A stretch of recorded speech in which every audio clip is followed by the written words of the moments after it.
Hello.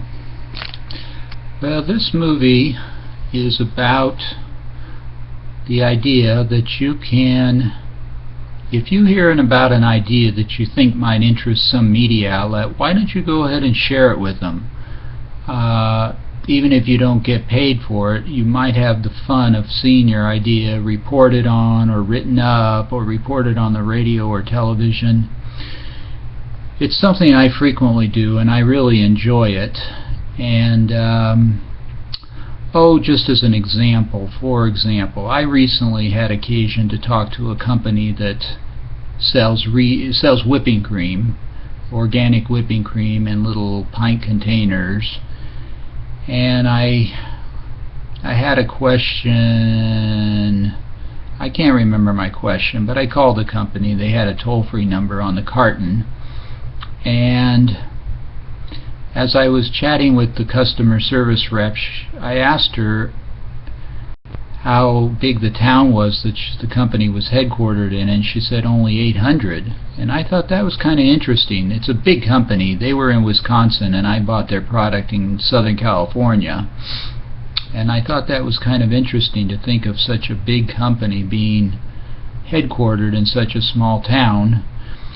So I went ahead and contacted a few media outlets that I thought might be interested in that, like National Public Radio, the Wall Street Journal, and the newspaper called USA Today.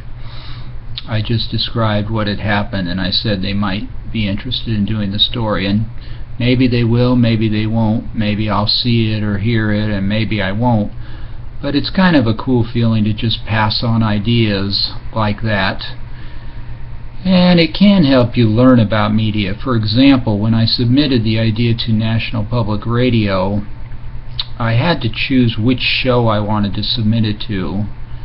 And I could see the names of the shows, but I really didn't know for sure what each one was about, so I had to read about some of the shows on Wikipedia. And that was pretty cool to learn about each show, to see which one might actually do this story. And then I submitted the suggestion to a couple of the different shows on National Public Radio. With the Wall Street Journal, it was more straightforward. Just go to their website and they gave an email address. And I think USA Today was pretty straightforward. So, like I say, it makes you feel kind of connected, and sometimes you do learn about media. And you can do this even, I send a lot of story ideas to my local newspaper, to local radio stations. Sometimes when I put a video on YouTube, I publicize myself. I'll send a note to the local radio stations that I put a new video on YouTube. That's a little different, but in a way, I guess I'm creating some interesting new ideas and letting the world know about them, so that's a kind of interesting news too. Even if they don't use the idea, it stimulates them, it tells them what people are interested in, it might lead to them doing stories that are related even if they aren't the exact same story.